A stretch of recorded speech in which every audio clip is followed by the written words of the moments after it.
മഹേഷ് പണിക്ക, ഈ പ്രഭാമണ്ഡലം അതൊരു പക്ഷേ പ്രേക്ഷകർക്ക് അതിനെക്കുറിച്ച് വലിയ ധാരണയൊന്നും ഉണ്ടാവില്ല. എന്താണ് പ്രഭാമണ്ഡലം? ഒന്ന് വിശദീകരിക്കാമോ താങ്കൾക്ക്? അതെ അതെ, അതിനകത്ത് ഈ പ്രഭാമണ്ഡലം ഉദ്ദേശിക്കുന്ന തോരണം എന്നാണ് നമ്മൾ അതിനകത്ത് ഈ സാങ്കേതിക ഭാഷയിൽ പറയുക. അതായത് കട്ടളയുടെയും ഘനദ്വാരങ്ങളുടെയും ഒക്കെ മുകളില് ഇങ്ങനെ തോരണം പോലെ ആനയുടെ രൂപവും ലതാദികളുടെ രൂപവും അങ്ങനെ പല രൂപത്തിൽ പല ഇതിനകത്ത് ചെയ്യാറുണ്ട്. ഒരു വ്യാളി രൂപമൊക്കെ നടുക്ക് വരാറുണ്ട്, ചിലതിനകത്ത് മറ്റേ ലക്ഷ്മി ദേവിയുടെ വരാറുണ്ട്. അങ്ങനെ പല പലതരത്തിൽ അത് വരാറുണ്ട്. നമ്മുടെ ഇവിടെ ആ കട്ട്ളയുടെ മുകളിലുള്ള ഒരു വർക്കാണ്. ആ വർക്ക് ആക്ച്വലി ഇദ്ദേഹം ഈ ഉണ്ണികൃഷ്ണൻ പോറ്റി ഇത് പലയിടത്തും പ്രദർശിപ്പിച്ചിടത്ത് ഈ കട്ട്ള വെച്ചിരിക്കുന്നിടത്തെല്ലാം ആ പ്രഭാമണ്ഡലം ചേർത്തിട്ടാണുള്ളത്. അപ്പൊ കട്ട്ളപ്പാളിയോട് ചേർന്ന ഒരു ഇത് തന്നെയാണ് അത്. പക്ഷെ അതിന്റെ ആ ഒരു ടെക്നിക്കൽ വേർഡ് ഇപ്പോഴാണ് അത് പുറത്തു വരുന്നത്. നേരത്തെ അതും അവര് കടത്തിയിട്ടുണ്ട്. അതിന്റെയും ഡ്യൂപ്ലിക്കേറ്റ് തന്നെയാണ് ഇവിടെ ചെയ്തു വെച്ചിരിക്കുന്നത്. അത് തികച്ചും അതും സ്വർണം. നമ്മൾ വിജയമല്യ അദ്ദേഹം അത് പൂർണ്ണമായിട്ടും തങ്കത്തകിട് വെച്ചിട്ട് ക്ലാഡ് ചെയ്തിട്ടുള്ള മൊത്തം നമ്മുടെ ആ റൂഫിന്റെ താഴെയുള്ള എല്ലാ ഭാഗങ്ങളും ഏകദേശം 15 കിലോയോളം മൊത്തത്തിലുണ്ട്. അതിനകത്ത് ഇത് കൂടാണ്ട് വേറൊരു കാര്യങ്ങളുണ്ട്. 2 തൂണുകൾ, ആ ഫ്രണ്ടിലത്തെ 2 മൂലക്കത്തുള്ള മൂലത്തൂണുകളും ഇവർ ഇളക്കിക്കൊണ്ട് പോയിട്ടുണ്ട്. ഈ കട്ട്ളയോടൊപ്പം ആ മൂലത്തൂണുകളും കൊണ്ടുപോയിട്ടുണ്ട്. ആ വേദികയുടെ താഴത്തെ താങ്ങുപീഠം, ആ വേദിക എന്ന് പറഞ്ഞാൽ നമ്മുടെ ആ സോപാനത്തിന്റെ നമ്മുടെ ഫ്ലോറിന്റെ ലെവൽ വരുന്നതിന്റെ തൊട്ടുമേളി വരുന്ന ഇതാണ്. അതിനകത്താണ് ആ താങ്ങുപീഠം ആയിട്ടുള്ളത്. ആ താങ്ങുപീഠത്തിന്റെ ബാക്കിയുള്ള വേദിക, അപ്പം അത് ഏകദേശം 4.5 കിലോ ഉണ്ട്. അതുപോലെ ഈ കട്ട്ളയുടെ അതിനകത്തും അത്രത്തോളം കിലോ കണക്കിന് സ്വർണം കയറിയിട്ടുള്ള വളരെ പവിത്രമായിട്ട് ചെയ്തിട്ടുള്ള സംഭവങ്ങളാണ് ഇവർ ഇതിനകത്തെല്ലാം ഇളക്കിയിരിക്കുന്നത്. അപ്പൊ താഴെയുള്ള ഫ്രണ്ടിലുള്ള എല്ലാം ഇളക്കിയിട്ടുണ്ടെന്ന് തന്നെയാണ് എന്റെ വിശ്വാസം. അത് കൂടാണ്ട് നമ്മുടെ വഞ്ചിയുണ്ട്. പിന്നെ ഈ പറയുന്ന മേളിലത്തെ നമ്മുടെ ആ റൂഫും ഫ്രണ്ടിലത്തെ ഇതുകൂടെ കണക്ട് ചെയ്യുന്ന ഒരു പാത്തിയുണ്ട്. ആ പാത്തിയും സ്വർണം പൂശിയിട്ടുണ്ട്. ആ പാത്തിയും ഇവര് ഇളക്കിയിട്ടുണ്ടാകാനുള്ള സാധ്യതയുണ്ട്. അതും ഒന്നും നമ്മുടെ ഈ റിപ്പോർട്ടുകളിൽ പ്രത്യേകിച്ച് എടുത്ത് പറയുന്നില്ലെങ്കിലും ഇതെല്ലാം പോയിട്ടുള്ളവരാണ് സാധ്യത. കാര്യം ഇതെല്ലാം കിലോ കണക്കിന് സ്വർണ്ണം ഉള്ളതാണ്. അപ്പം അത് ശരിക്കും അന്വേഷണത്തിൽ ഇപ്പൊ നമ്മൾ ആദ്യം ദ്വാരപാലകപാളി, പിന്നെ കട്ടള വന്നു, പിന്നെ അത് കതക് വന്നു. അപ്പം ഇങ്ങനെ കയറി കയറി വരികയാണ്. അപ്പൊ അത് ഇത് മൊത്തത്തിലൊരു അന്വേഷണ വിധേയമാക്കി വരേണ്ടതാണ്. പിന്നെ ഗുരുതരമായ വേറൊരു പ്രശ്നം ഇപ്പൊ സത്യം പറഞ്ഞ SIT ഇപ്പൊ നിർദ്ദേശിച്ചിരിക്കുന്നത് ഇത് ഇളക്കി കൊടുക്കണമെന്നാണ് തിരിച്ച് ദേവസ്വം ബോർഡിനെ. അപ്പൊ അത് ഇപ്പൊ തന്ത്രിയുടെ ഇപ്പം അതിന്റെ ഒരു തന്ത്രി അത് ഇളക്കണോ വേണ്ട എങ്ങനെ ചോദിച്ചിട്ടുണ്ട്. ഇപ്പൊ 17-ാം തീയതി ഉച്ച കഴിഞ്ഞ് ഇളക്കാന്നുള്ള ഒരു കാര്യം ഉണ്ട്. എന്ത് ഗുരുതരമായ ഒരു പ്രശ്നമാണത്. നമ്മൾ മനസ്സിലാക്കേണ്ടത് ഇവരിത് വെക്കരുത് നമ്മളെ പോലുള്ള അന്വേഷണെ പോലുള്ള ആൾക്കാരും ഒക്കെ ഒരുപാട് പറഞ്ഞതാണ്. പക്ഷെ എന്നിട്ടും ഇവരിത് തിരിച്ചു വെച്ചിട്ട് ഇപ്പം അമ്പലം അങ്ങോട്ടും മണ്ഡല പൂജയ്ക്കായിട്ട് അങ്ങോട്ട് തുറന്നു കഴിഞ്ഞിട്ട് അടുത്ത ദിവസം തന്നെ ഈ ധാരപാലകളൊക്കെ വലിച്ചിളക്കി പിന്നെ അതിനകത്തുനിന്ന് ഇവരുടെ പരിശോധനയ്ക്ക് വേണ്ടി ഇളക്കി കൊണ്ടുപോകാന്ന് പറഞ്ഞാൽ എന്ത് ക്രൂരതയാണ് സത്യം പറഞ്ഞാൽ. അത് ഈ തന്ത്രി അദ്ദേഹത്തിന്റെ ഒക്കെ ഒരു നിരുത്തരവാദിത്തപരമായിട്ടുള്ള ഒരു പെരുമാറ്റത്തിന്റെ ഇതാണ് നമ്മളെല്ലാം അനുഭവിക്കുകയാണ് അത്. അപ്പൊ അതിനെക്കുറിച്ചൊക്കെ ഒരു ചർച്ച വരണം. അതെ അല്ല, അന്ന് തിടുക്കത്തിൽ എന്തിനാണ് ഇത് പുനഃസ്ഥാപിച്ചത് അല്ലേ? അന്ന് വലിയ ചോദ്യങ്ങൾ ഉയർന്നിരുന്നു. എന്തിനായിരുന്നു ഈ തിടുക്കം? കാരണം അന്വേഷണത്തിന്റെ ഭാഗമായിട്ട് ഇതൊക്കെ പരിശോധിക്കേണ്ടി വരും സ്പെഷ്യൽ ഇൻവെസ്റ്റിഗേഷൻ ടീമിന്. അപ്പൊ അത് കഴിഞ്ഞ ശേഷം പുനഃസ്ഥാപിച്ചാ പോരെ? തീർച്ചയായിട്ടും അതിന്റെ വലിയ ഗുരുതരമായ ഭവിഷ്യത്ത് ഇപ്പം മണ്ഡല പൂജയ്ക്കായിട്ട് നമ്മൾ അമ്പലം കൊണ്ട് തുറന്നിട്ട് തൊട്ടടുത്ത ദിവസം 17-ാം തീയതി ഉച്ച കഴിഞ്ഞിട്ട് ചെയ്യണമെന്നാണ് ഇപ്പം ഹൈക്കോടതിയിൽ നിന്ന് അതിനൊരു നിർദ്ദേശം വന്നായിട്ട് ഞാൻ അറിഞ്ഞത്. പക്ഷെ അങ്ങനെ ഒരു കാര്യം വരുമ്പോഴത്തേക്ക് അത് എന്തുമാത്രം ഗുരുതരമായ പ്രശ്നമാണ് ഈ ഭക്തജനങ്ങളിൽ ഉണ്ടാക്കുന്നത്. കാര്യം ആദ്യത്തെ ദിവസം തന്നെ അത് തിരിച്ചളക്കുക, അതിൽ നിന്നൊരു പീസ് മുറിച്ചെടുക്കുക എന്നൊക്കെ പറയുന്നത് ആക്ച്വലി ഇതൊരു നമ്മൾ മറ്റെന്തെങ്കിലും കാര്യങ്ങൾ കാണുന്ന പോലാണ്. ഈ കുട്ടിതന്ത്രിമാർ കാണിക്കുന്ന ഓരോ ഇതെന്ന് പറഞ്ഞു കഴിഞ്ഞാൽ നമുക്ക് ഒരിക്കലും സഹിക്കാൻ പറ്റുന്ന അല്ലാതെ. കാര്യം വെച്ചാൽ ഇതൊരു അനുഭവം അവർക്ക് അറിയാമല്ലോ, ഉറപ്പായിട്ടും അറിയാം. ഇത് ഉറപ്പായിട്ടും ഇതൊരു പരിശോധന വിധേയമാക്കേണ്ടതുണ്ട്. അപ്പൊ അങ്ങനെ വരുമ്പോഴത്തേക്ക് ഇതെല്ലാം ദേവനെ ബാധിക്കുന്ന രീതിയിലല്ലേ ഇതൊക്കെ ഒരു ദേവ പ്രശ്നമോ അല്ലെങ്കിൽ എന്തുമാത്രം പ്രോബ്ലംസ് നമ്മൾ ഇതിന്റെ ബാക്കിയായിട്ട് ഇത് നമ്മൾ കാണേണ്ടിയും കേൾക്കേണ്ടിയും വരുന്നുണ്ട്. കാര്യം വളരെ ദുഃഖമുള്ള കാര്യമാണ് ഇതൊക്കെ. ഇങ്ങനെ ചുമ്മാ ഇളക്കാനും ചുമ്മാ വെക്കാനും ഉള്ള ഒരു കാര്യമല്ലല്ലോ ഇതൊക്കെ. സത്യം പറഞ്ഞാൽ വളരെ വേദനയുണ്ട്. എനിക്കിപ്പോ 1-ാം തീയതി തന്നെ നമ്മളിപ്പോ തിരിച്ചിളക്കുന്ന ഒരു സീൻ വരുമ്പോഴേ അത് പരിശോധനയ്ക്കാണ് സംഭവം ശരിയാണ്. പക്ഷെ എന്നിരുന്നാലും അതൊരു ആചാര്യതരത്തിലുള്ള ഒരു വലിയൊരു വീഴ്ച തന്നെയാണ്. കാര്യം ഒരു ആചാര്യനാകുമ്പോഴത്തേക്ക് അദ്ദേഹം ഇത് മുൻകൂട്ടി കാണണം. ഇങ്ങനൊരു പ്രശ്നമുണ്ട്, ഈ പ്രശ്നം നമ്മൾ എങ്ങനെ പരിഹരിക്കാൻ പറ്റും, അപ്പൊ അത് കഴിഞ്ഞ് വെച്ചാൽ പോരെ എന്നുള്ള ഒരു നിർദ്ദേശം പോലും അദ്ദേഹം മുമ്പോട്ട് വെച്ചിട്ടില്ല. അവരിളക്കാൻ പറഞ്ഞു, ഇളക്കി. അവർ വെക്കാൻ പറയുന്നു, വെക്കുന്നു. പിന്നെ ഇപ്പൊ കോടതി ഇളക്കാൻ പറയുന്നു, ഇളക്കുന്നു. ഇങ്ങനൊരു പിള്ളേരുകളി അല്ലല്ലോ ഇതൊക്കെ. എന്ന് പറഞ്ഞാൽ ഹൈന്ദവ സമൂഹത്തിന്റെ വളരെ വലിയൊരു വിശാലമായ ഒരു കാര്യത്തിന്റെ അതിന്റെ ഏറ്റവും ഇതുള്ള ശബരിമല പോലൊരു ക്ഷേത്രത്തിന്റെ തന്ത്രസ്ഥാനത്തൊക്കെ ഇരിക്കുന്നവർ ഇങ്ങനത്തെ കാര്യങ്ങളിലൊക്കെ ഇച്ചിരി അവധാനതയോടെ വേണ്ട ഇതൊക്കെ കൈകാര്യം ചെയ്യാനായിട്ട്. അതിന്റെ ഒരു വീഴ്ച നമ്മുടെ സമൂഹം മൊത്തമല്ലേ നേരിടേണ്ടി വരിക. കാര്യം ഒന്ന് മനസ്സിലാക്കി നോക്കൂ അതിന്റെ ഡീറ്റെയിൽ കാര്യങ്ങളെ. ബാക്കിയുള്ളവരോട് സംസാരിക്കട്ടെ, എന്നാലും അതിന്റെ ആ ഒരു വ്യക്തമായിട്ടുള്ള കാര്യം എനിക്ക് ഭയങ്കര വേദനയുണ്ട് അത്. കാര്യം ഇപ്പോഴത്തെ ഒരു അവസ്ഥയിൽ അതെ. ഈ ഉണ്ണികൃഷ്ണൻ പോറ്റിയുടെ കൈവശം കൊടുത്തയച്ചല്ലോ ദ്വാരപാലകപാളി, കട്ടിളപ്പാളി, ഇപ്പോൾ പ്രഭാമണ്ഡലം. അപ്പോൾ ഇപ്പോൾ അദ്ദേഹം സ്വർണം പൂശി തിരികെ കൊണ്ടുവന്നു എന്നാണല്ലോ പറയുന്നത്.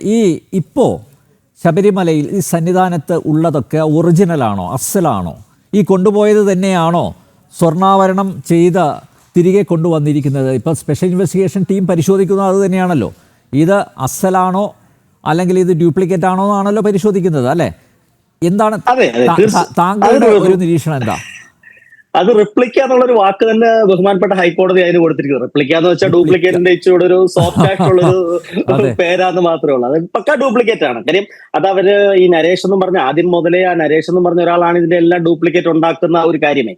അപ്പം അയാൾ ഇതിന്റെ ചെമ്പുപാളി ഡ്യൂപ്ലിക്കേറ്റ് ഉണ്ടാക്കുന്നു, പിന്നെ അവര് സ്മാർട്ട് ക്രിയേഷനിൽ വന്ന് പൂശുന്നു. കാര്യം ഇതൊരു വലിയൊരു ഫോക്കസ് ആണ്. ഈ പറഞ്ഞ ഈ സ്മാർട്ട് ക്രിയേഷൻ അന്താരാഷ്ട്രമായിട്ട് മറ്റേ ഈ എന്താ പറഞ്ഞ വിഗ്രഹ കടത്തുമായിട്ടൊക്കെ ബന്ധപ്പെട്ട അവരുടെ ഒരു ഇത് തന്നെ ഉണ്ട്. അവരുടെ മറ്റൊരു സ്ഥാപനം അങ്ങനെ തന്നെയാണ്. നമ്മുടെ 18-ാം പടിയും നമ്മുടെ അതൊക്കെ ചെയ്തിരിക്കുന്ന ഈ ഒരു ഗ്രൂപ്പ് തന്നെയാണ്. ബാംഗ്ലൂർ ബേസ്ഡ് ഉള്ള ഈ ഒരു ഗ്രൂപ്പ് തന്നെയാണ്. നമ്മുടെ രണ്ട് സൈഡിലുള്ള 2 മണി, ആ കൊടിമരത്തിന്റെ ഭാഗങ്ങള്, ഇതെല്ലാം കടത്തിയിരിക്കുന്ന ഇവരുടെ ഒരു ഒറ്റ ഗ്രൂപ്പിന്റെ രീതിയിൽ തന്നെയാണ്. ഇതെല്ലാം ഒരു അന്വേഷണത്തിന്റെ ചെയിൻ കണ്ണികൾ പോലെ ഇങ്ങനെ ഓരോന്നോരോന്ന് വിളക്കി ചേർത്ത് വരുമ്പോഴത്തേക്ക് ഇതെല്ലാം തമ്മിൽ ലിങ്ക് ഉണ്ട്. അപ്പൊ നമ്മൾ ആ ലിങ്കിനെ കുറിച്ച് മനസ്സിലാക്കുമ്പോഴാണ് നമ്മൾ ഇതിൻ്റെ അകത്തൊരു വലിയൊരു കൊള്ള, കുറെ നാളുകളായിട്ട് നിരന്തരം നീണ്ടു നിന്നൊരു കൊള്ള ഇതിന്റെ പിറകിൽ നടന്നിട്ടുണ്ട്. അപ്പൊ അതിനകത്തെ വളരെ കുറച്ച് കാര്യങ്ങൾ മാത്രമേ ഇപ്പൊ പുറത്തു വന്നിട്ടുള്ളൂ. ഇപ്പൊ ഇന്ന് തന്നെ പ്രഭാമണ്ഡലത്തിന്റെ കാര്യം, അല്ലെങ്കിൽ നമ്മുടെ എന്താ പറയാ, തോരണം എന്ന് പറയുന്ന അതിന്റെ ഒരു കട്ട്ളയുടെ മേളില്, കട്ട്ളയുടെയും കനധാരങ്ങളുടെ മേളിൽ വരുന്ന ഒരു പ്രത്യേകതരം വർക്കിനെയാണ് നമ്മൾ ഈ തോരണം എന്ന് പറയുക. അപ്പം ആ ഒരു വർക്കൊക്കെ ഉൾപ്പെടെ എല്ലാം ഇളക്കിയിട്ടുണ്ട്. എല്ലാം ഇളക്കി അവർ റീപ്ലേസ് ചെയ്തിരിക്കുകയാണ്. റീപ്ലേസ് ചെയ്തിരിക്കുന്ന മൊത്തം ഡ്യൂപ്ലിക്കേറ്റ് ആണ്. ഡ്യൂപ്ലിക്കേറ്റ് എന്ന് വെച്ചാൽ വളരെ സ്വർണത്തിന്റെ കാര്യത്തിൽ തന്നെ നോക്കുവാണെങ്കിൽ തന്നെ വളരെ വ്യത്യാസമുണ്ട്. സ്വർണം തന്നെ അല്ല അതിനകത്ത് ആ വാല്യൂ എന്ന് പറയുന്നത്. ഇതേ സാധനം ഇതുപോലെ തന്നെ അവർ മറ്റൊരിടത്തേക്ക് മാറ്റിയിട്ട് ഇത് വേറൊരു സംഭവം ഉണ്ടാക്കി വെച്ചിരിക്കുകയാണ്. തികച്ചും എന്താ പറയാ, നമുക്ക് ഒരു തരത്തിലും അംഗീകരിക്കാൻ പറ്റാവുന്ന കാര്യങ്ങളല്ല. അതൊരു വിശ്വാസി എന്നുള്ള രീതിയിലും അല്ലെങ്കിൽ ഒരു പണിക്കാരൻ എന്നുള്ള രീതിയിലും ഒക്കെ നമുക്കത് ഭയങ്കര വേദന ഉണ്ടാക്കുന്ന കാര്യങ്ങളാണ്. ഇതിനകത്ത് എല്ലാവരും കൂട്ടാണ്. ഇതിനകത്ത് ആ പറയുന്ന ഉദ്യോഗസ്ഥർ കൂട്ടാണ്, പോറ്റിമാര് ഇപ്പം ഉണ്ണികൃഷ്ണൻ പോറ്റിയെ പോലെ ഗീശാന്തിമാര് കൂട്ടാണ്, തന്ത്രിയെ പോലെ ഇതിനകത്ത് ഉള്ള മെയിൻ ആൾക്കാർ കൂട്ടാണ്, പിന്നെ ബാക്കിയുള്ള എല്ലാ ആൾക്കാരും അതുമായിട്ട് ബന്ധപ്പെട്ട് നിൽക്കുന്ന കാര്യം. ഒരു കാലത്ത് ഒരു മോഷണം നടന്നു കഴിഞ്ഞാൽ നമുക്ക് മനസ്സിലാക്കാം അതൊരു പ്രത്യേക സാഹചര്യത്തിൽ നടന്നു മനസ്സിലാക്കാം. ഇതങ്ങനെയല്ല. തുടർച്ചയായിട്ട് നിരന്തരമായിട്ട് ഇപ്പൊ പോലും ഏറ്റവും അവസാനം 1-2 മാസം മുമ്പ് നവഗ്രഹ ക്ഷേത്രം ഞാനാണ് ചെയ്തത്. ആ നവഗ്രഹ ക്ഷേത്രം ചെയ്യുന്നതിന് പോലും ഇവര് ഒരു പാരലായിട്ട് ഈ പറഞ്ഞ ഗ്രൂപ്പ് തന്നെ പാരലായിട്ട് ഏകദേശം 1 കോടി രൂപയോളം അവര് മേടിച്ച് അവര് ആ ഒരു രീതിയിൽ ഒരു പാരലൽ ഇതായിട്ട് നടത്താനായിട്ട് ശ്രമിച്ചതാണ്. പക്ഷെ ആ പൈസ ഒക്കെ ആറില്ലാന്നും അറിയില്ല. നമുക്കിതുവരെയും പൈസ കിട്ടിയിട്ടില്ല. കാര്യം ഈ പൈസ ഒക്കെ അവർ അതുപോലെ തന്നെ ആ വല്ലാത്ത രീതിയിലുള്ള ഒരു പണിത പൈസ ഇതുവരെ കിട്ടിയിട്ടില്ലേ താങ്കൾക്ക്? ഇല്ല. എത്ര വർഷമായി? അല്ല, ഇപ്പൊ ജൂലൈയിൽ ഇപ്പൊ കഴിഞ്ഞതേ ഉള്ളൂ. ജസ്റ്റ് നമ്മളിപ്പോ ജൂലൈയിലാണല്ലോ അതിന്റെ പ്രതിഷ്ഠ നടന്നത്. ജൂലൈ 13-ാം തീയതിയാണ് അതിന്റെ നവഗ്രഹ ക്ഷേത്രത്തിന്റെ ഏറ്റവും പുതിയത് അതിന്റെ ഇത്. പക്ഷെ ആ ഒരു ഇതിന് തന്നെ ഇവർ പാരലായിട്ട് ദേവസ്വം ബോർഡ് അറിയാണ്ട് ഈ പറഞ്ഞ ഉണ്ണികൃഷ്ണൻ പോറ്റിയുടെ ഗ്രൂപ്പ് തന്നെ അവർ സ്പോൺസർ ചെയ്ത് ചെയ്യാനായിട്ട് അവര് ധാരാളം പേരുടെ നിന്ന് പണം കൈപ്പറ്റിയിട്ടുണ്ട്. കാര്യം ഇത് ഞാൻ മനസ്സിലാക്കുന്നതെന്ന് വെച്ച് കഴിഞ്ഞാൽ അവിടെ ഈ പ്രതിഷ്ഠ കഴിഞ്ഞപ്പോൾ എനിക്ക് ഒരുപാട് പേര് കൊണ്ട് ദക്ഷിണ തരാനായിട്ട് വന്നു. അപ്പൊ എനിക്കറിയില്ല സാമൂഹികരിങ്ങനെ നമുക്ക് എന്തിനാ ദക്ഷിണ തരുന്നത്? അപ്പൊ അവര് ഞങ്ങൾ കൊടുത്തിട്ടുണ്ട് 5 ലക്ഷം, ഞങ്ങൾ കൊടുത്തിട്ടുണ്ട് 10 ലക്ഷം, താങ്കളല്ലേ വിടുന്നതെന്ന് പറഞ്ഞ് അങ്ങനെ വരുമ്പോഴാണ് നമ്മൾ ഇതിന്റെ ബാക്കിലുള്ള കാര്യങ്ങൾ അറിയുന്നത്. അപ്പം സത്യം പറഞ്ഞാൽ ഇത് ദേവസ്വം ബോർഡിൽ ഈ പൈസ പോയിട്ടില്ല. ഇത് മുരാരി ബാബു അവരുടെ ഒരു കോക്കസ് തന്നെയാണ് ആ പണം കളക്ട് ചെയ്തിരിക്കുന്നത്. ആ പണം കളക്ട് ചെയ്തിട്ട് അവർ ഇതുവരെയും അതിനകത്ത് മരം നമ്മുടെ കടുത്തുരുത്തിയുള്ള ഒരു അദ്ദേഹമാണ് അതിന്റെ മരങ്ങൾ സ്പോൺസർ ചെയ്ത് 800 രൂപയ്ക്കുള്ള മരം അവർക്ക് കൊടുത്തിട്ടുണ്ട്.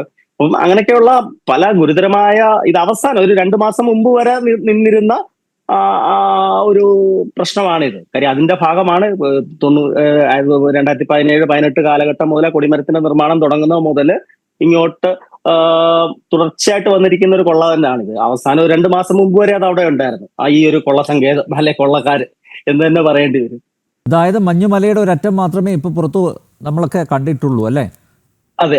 ഒരുപാട് വിഷയങ്ങൾ ഇതിനെക്കുറിച്ച് ഈയിടെ ഈ അടുത്ത ദിവസം ഞാൻ അന്ന് UV ഗ്രൂപ്പിന്റെ മാനേജറായിരുന്ന, അതായത് വിജയ് മല്യ ചുമതലപ്പെടുത്തിയ UB ഗ്രൂപ്പിന്റെ മാനേജർ, അദ്ദേഹം തൃപ്പൂണിത്തറയിലാണ് ഉള്ളത്. ഞാൻ അദ്ദേഹത്തിൻ്റെ പേര് പറയുന്നില്ല.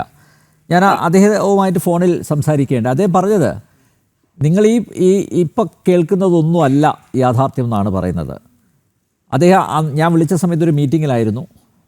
അദ്ദേഹം തിരക്കുള്ളൊരു വ്യക്തിയാണ്. അപ്പോൾ അദ്ദേഹം വിശദമായി ഇരുന്ന് സംസാരിക്കാമെന്ന് പറഞ്ഞു. അതായത് ഈ ഭണ്ഡാരമൊക്കെ ഇല്ലേ, അവിടുത്തെ ഭണ്ഡാരം അടക്കം സ്വർണ്ണ ആവരണം ചെയ്താണ്. എല്ലാം ഈ സ്വർണ്ണ പൂശലൊന്നും അല്ല, എല്ലാം അതെ, അതെ, അതെ. സ്വർണ്ണ ആവരണം ചെയ്തതാണ്, ക്ലാഡിങ് ആ ക്ലാഡിംഗ് ആണ്. അപ്പോ അദ്ദേഹം പറയുന്നത് പലതും കളവ് പോയിട്ടുണ്ട് എന്നാണ്, പലതും. അത് കൃത്യമായിട്ട് തീർച്ചയായിട്ടും. അതിന്റെ ഒരു ലിസ്റ്റ് തന്നെ തരാമെന്ന് അദ്ദേഹം പറഞ്ഞിട്ടുണ്ട്. അതെ അതെ, അവർ ക്ലാഡ് ചെയ്തതിനകത്ത് ഈ വഞ്ചിപ്പെട്ടി പറയുന്നുണ്ട്. അതായത് നമ്മുടെ ഭണ്ഡാരം, ആ ഫ്രണ്ടിലിരിക്കുന്ന ഭണ്ഡാരം, അതുപോലെ തന്നെ റൂഫിലുള്ള പാത്തി, അതെ, നമ്മളിങ്ങനെ പാത്തി. മുകളിൽ ഇങ്ങനെ കാണുന്ന ഒരു പാത്തി, ഈ പാത്തിയും ഈ ഭണ്ഡാരവും ഇവര് മാറ്റിയിട്ടുണ്ടാകാനുള്ള സാധ്യതയുണ്ട്. അതൊന്നും കണക്കിൽ വന്നിട്ടില്ല. അതിനകത്ത് തന്നെ 1.5-2 കിലോളം ഈ അല്ല, അദ്ദേഹം രണ്ടെണ്ണത്തിലുണ്ട്. പറഞ്ഞത് ഈ സ്വർണ്ണാഭരണം ചെയ്ത ശേഷം ഈ അതായത് ഇവർക്ക് എന്തൊക്കെയോ അന്ന് തന്നെ ചില കുത്സിത പ്രവൃത്തികൾ ചെയ്യണം എന്നൊക്കെ പിന്നെ അദ്ദേഹത്തിന് ഫീൽ ചെയ്തിട്ടുണ്ട് കേട്ടോ. കാരണം എന്ന് വെച്ച് കഴിഞ്ഞാൽ മഴവെള്ളം അത് ഒലിച്ച് ഇറങ്ങുന്നു എന്നൊക്കെ പല കാര്യങ്ങളും പറഞ്ഞിട്ടുണ്ട്. അതായത് ഒന്നുകൂടെ അത് നിങ്ങളൊന്ന് മാറ്റി പണിയണം, അല്ലെങ്കിൽ ഞങ്ങൾ വേറെ ആരെങ്കിലും ഏൽപ്പിക്കട്ടെ എന്നൊക്കെ ചോദിച്ചിരുന്നു അന്ന്. ആ അതെ അതെ അതെ 98 തന്നെ കേട്ടോ. ഇദ്ദേഹം ഈ അതെ അതെ സ്വർണ്ണാഭരണം ചെയ്ത് അങ്ങ് മാറിയ സമയത്ത് തന്നെ ഇതിൽ അറ്റകുറ്റപ്പണികൾക്കായിട്ട് ഇവർക്ക് താല്പര്യം ഉണ്ടായിരുന്നു. അതെ അതെ, എനിക്കറിയാം. ഞാൻ പറയുന്നത് അതെ അതെ, 98 തന്നെ. അതിന്റെ പേരിലാണ് ഈ സെന്തിൽ നാഥ് എന്ന് പറഞ്ഞ് ഇപ്പൊ നമുക്ക് ചാനലിലൊക്കെ ഇതിനെക്കുറിച്ചൊരു അമാൽഗമേഷൻ വിദഗ്ധൻ എന്നൊക്കെ പറഞ്ഞ ഒരാൾ വരുന്നത്. ആ അദ്ദേഹം ഈ പറഞ്ഞ അറ്റകുറ്റപ്പണികൾക്ക് വേണ്ടിയാണ്. അദ്ദേഹം നേരത്തെ ഉള്ള പണികൾക്കുള്ള ആളല്ല അദ്ദേഹം. അദ്ദേഹം ഇങ്ങനൊരു മറ്റേ ചോർച്ച ഉണ്ടെന്നും പറഞ്ഞിട്ട് ഇവരിങ്ങനെ അത് ഇളക്കി ആ ചോർച്ച പരിഹരിക്കാനായിട്ട് ഇളക്കാനായിട്ടാണ് അദ്ദേഹം അവിടെ വരുന്നത്. അപ്പൊ അദ്ദേഹം വന്നിട്ടാണ് പരിശോധിച്ചിട്ടും പിന്നെ അതിന്റെ ചോർച്ചയ്ക്ക് വേണ്ടി കുറച്ച് പരിഹാരമൊക്കെ ചെയ്തിട്ടാണ് ആ ചോർച്ച. ചോർച്ച എന്ന് പറഞ്ഞാൽ ഇവരാണ് പറയുന്നത്, അല്ലാതെ മന്ത്രി അദ്ദേഹത്തിന് അവരെ ഇങ്ങോട്ട് പറയാണ് ഇതുപോലെ ചോർച്ചയുണ്ട്. കാര്യം മറ്റുള്ളവർക്ക് നമുക്ക് അറിയാൻ പറ്റുന്ന ഒരു കേസല്ലല്ലോ. ഇതിനകത്ത് കയറി നമുക്ക് നോക്കാനോ പരിശോധിക്കാനോ ഒന്നും സാഹചര്യം ഉള്ളതല്ല. ആ ചോർച്ച, എലികൾ പോകുന്നു, കട്ടളയ്ക്ക് വിടവ്, കതകിന് വിടവ്, ഇതിനകത്ത് ഇതെല്ലാം ഇവര് ഓപ്പറേറ്റ് ചെയ്തിട്ട് അതിനകത്തുനിന്ന് വരികയാണ്. ഇതിനകത്ത് സത്യം പറഞ്ഞാൽ ഇപ്പൊ 30 കിലോ വിജയമല്യയുടെ അദ്ദേഹത്തിന്റെ ഉണ്ട്. അതുപോലെ തന്നെ കൊടിമരം ചെയ്ത ഒരു 10 കിലോ ഫിനിക്സ് എന്ന് പറഞ്ഞ ഒരു ഗ്രൂപ്പാണ് 10 കിലോ കൊടുത്തിരിക്കുന്നത്. ഏകദേശം 10 കിലോളം കൊടിമരത്തിന് വേണ്ടി ഇവർ നാട്ടുകാരുടെ നിന്ന്, നമ്മുടെ സുരേഷ് ഗോപി അദ്ദേഹത്തിന്റെ പോലും സ്പോൺസർഷിപ്പ് ആയിട്ട് മേടിച്ചിട്ടുണ്ട്. കൂടാണ്ട് ദേവസ്വം ബോർഡിന്റെ മേടിച്ചിട്ടുണ്ട്. അപ്പം 10-20 കിലോ കൊടിമരത്തിന്റെ ബേസിസിലുണ്ട്, 30-30 കിലോ വിജയമല്യ അദ്ദേഹത്തിന്റെ ബേസിസിലുണ്ട്. അപ്പൊ അങ്ങനെ കിലോ കണക്കിന് സ്വർണ്ണങ്ങളുടെ ഏർപ്പാടുകളാണ് ഇതിനകത്തൊക്കെ നമ്മളിപ്പോ പരിശോധിച്ചത്. ഇപ്പൊ സത്യം പറഞ്ഞ ബഹുമാനപ്പെട്ട ഹൈക്കോടതി ഇപ്പൊ പരിശോധിക്കാനുള്ള തീരുമാനം എടുത്തിട്ടുണ്ട്. ആ പാളികളൊക്കെ തന്നെയല്ല, കൊടിമരത്തിന്റെ ഒക്കെ പരിശോധിക്കണം. അതൊക്കെ സത്യം പറഞ്ഞ റിപ്പോർട്ടാക്കി വെക്കണം. കാര്യം നമുക്കിപ്പോ ഒരു ബുദ്ധിമുട്ടുണ്ടായിരുന്നു. അതായത് വിജയമല്യ അദ്ദേഹം പൂശിയിരിക്കുന്ന 30 കിലോ തന്നെ ഉണ്ടോ, അതോ അതിനകത്ത് ഇല്ലേ എന്നൊക്കെ പറഞ്ഞിട്ട് ഭയങ്കര സംശയങ്ങളും ഭയങ്കര വാദപ്രതിവാദങ്ങളും ഒക്കെ ഉണ്ടായിരുന്നല്ലോ. അപ്പം അത് ഒരു ചെയ്ത് കഴിഞ്ഞിട്ട് ഒരു പരിശോധന റിപ്പോർട്ട് അവിടെ ഇല്ലാത്തതിന്റെ കുഴപ്പമാണ്. അപ്പൊ അതുപോലെ തന്നെ കൊടിമരത്തിലും ഒക്കെ സത്യം പറഞ്ഞാൽ ഇപ്പൊ തന്നെ ഇത് എടുക്കുന്ന കൂട്ടത്തിൽ ഒരു പരിശോധന അതിനും നടത്തി, അതിനകത്ത് ഒരു ടെസ്റ്റ് നടത്തി, അതിലും ഇത്ര ഉണ്ട്. കാര്യം ഇപ്പൊ ഉണ്ടെന്ന് അതും പരിശോധിച്ച് കഴിഞ്ഞാൽ ചിലപ്പോൾ 20 കിലോ ഒന്നും അതിനകത്ത് കാണത്തില്ല.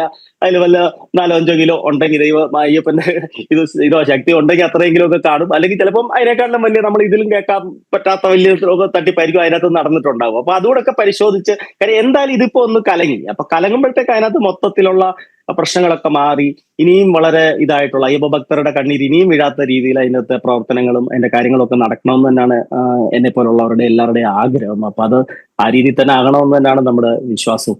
കാര്യം വലിയ കള്ളന്മാരാണ്, ഒരിക്കലും പ്രതീക്ഷിക്കാത്ത രീതിയിലുള്ള ആൾക്കാരാണ് ഇതിനകത്ത് വന്ന് അകത്തേക്ക് പൊയ്ക്കൊണ്ടിരിക്കുന്നത്. ഇപ്പൊ തന്നെ 1-ാം തീയതി ഒക്കെ ആകുമ്പോഴത്തേക്ക് ആരൊക്കെ ഇനി അകത്തിരി ബാക്കിയുള്ളവരോടൊക്കെ ആരൊക്കെ ഇനി അകത്ത് കിടക്കുമെന്നുള്ളത് അയ്യപ്പന്റെ നിശ്ചയമാണ്. അപ്പൊ അതിനകത്ത് വരുന്നതിനകത്ത് ഇങ്ങനത്തെ വലിയ വലിയ മോഷണങ്ങളുണ്ട്. അതിലേക്കുള്ളൊരു വഴികാട്ടി മാത്രമായിരുന്നു ഈ ദ്വാരപാലകർ എന്ന എന്റെ വിശ്വാസം. കാര്യം അവരന്ന് ചന്ദ്രഗ്രഹണ സമയത്ത് ഇത് ഇളക്കുന്നത് സത്യം പറഞ്ഞാൽ അയ്യപ്പൻ അവരെ കൊണ്ട് മനഃപൂർവ്വം ഇങ്ങോട്ട് ഇളക്കിക്കോന്നും പറഞ്ഞ് ഇളക്കിയതാണെന്ന് തന്നെയാണ് എനിക്ക് തോന്നുന്നത്. കാര്യം അങ്ങനെ ഒരു സംഭവം അവിടെ അന്ന് നടന്നില്ലെങ്കിൽ അതിന്റെ ആ അയ്യപ്പ സംഗമത്തിന്റെയും എല്ലാത്തിന്റെയും ഒരു പ്രത്യേക ഇലക്ഷന്റെ ഉണ്ണികൃഷ്ണൻ പോറ്റിയെ കൊണ്ട് പറയിപ്പിച്ചതാണെന്ന് തോന്നുന്നു അയ്യപ്പൻ പീഠം കാണാനില്ലെന്ന്. അതെ അതെ അതെ, പീഠം കാണാനില്ല. ഇതൊക്കെ ഒരു നമ്മൾ ഒരുപാട് നേരം ഉണ്ടെന്ന്. ഇതിനകത്ത് വേറെ രസകരമായ ഒരുപാട് കാര്യങ്ങളുണ്ട്. സത്യം പറഞ്ഞാൽ നമ്മുടെ ഏറ്റുമാനൂർ അമ്പലത്തിൽ നിന്ന് എന്താ പറയാ ആ കേസ് തെളിഞ്ഞത് രമണി എന്ന് പറഞ്ഞൊരു പെൺകുട്ടിയുടെ ഉത്തരക്കടലാസിൽ നിന്നാണ്. അതേ പെൺകുട്ടിക്ക് തന്നെയാണ് ഈ പറഞ്ഞ ഉണ്ണികൃഷ്ണൻ പോറ്റി വീട് വെച്ചു കൊടുത്തിരിക്കുന്നത്. അപ്പം ഇതൊക്കെ ഒരുപാട് കോയിൻസൈഡ്സ് ഉണ്ട്. അതുപോലെ നമ്മുടെ മുരാരി ബാബു അദ്ദേഹം ഇവിടുന്ന് നേരെ അരിപ്പാട് അമ്പലത്തിൽ ചെല്ലുന്നു. അവിടുത്തെ ആന 2 പേരെ കുത്തി കൊല്ലുവാണ്. ഈ 2 കൊലപാതകവും ഇദ്ദേഹത്തെ തട്ടിക്കളയാൻ വേണ്ടി ആന ഇടപെട്ട പോലെയൊക്കെയാണ് ഞാൻ കാണുന്നത്. കാര്യം അദ്ദേഹത്തിന്റെ സാന്നിധ്യം അവിടെ ഉണ്ട് ഈ രണ്ടിടത്തും. അപ്പം അയ്യപ്പൻ വളരെ ശക്തമായ രീതിയിൽ അദ്ദേഹത്തിന്റെ ഒരു നമ്മൾ ആരും ശ്രദ്ധിക്കാത്ത രീതിയിലുള്ള ഒരു പ്രവർത്തനം ഇതിന്റെ പിറകിലുണ്ട്. അപ്പം അതിന്റെ ഉചിതമായ രീതിയിൽ തന്നെ നമ്മൾ ഉദ്ദേശിക്കാത്ത എല്ലാ കളത്തരങ്ങളെയും പുറത്തു കൊണ്ടുവന്ന് അതൊരു അയ്യപ്പ ഭക്തിയുടെ അല്ലെ അയ്യപ്പ ചൈതന്യത്തിന്റെ ഒരു പൂർണ്ണമായ ഉണർവിലേക്ക് എത്തുമെന്ന് തന്നെയാണ് എന്റെ വിശ്വാസം. അയ്യപ്പനിൽ നിന്നും കൂടുതൽ അത്ഭുതങ്ങൾ പ്രതീക്ഷിക്കുകയാണ് അതെ അതെ അതെ അയ്യപ്പ ഭക്തരായിട്ടുള്ള ഞങ്ങൾ. യെസ്.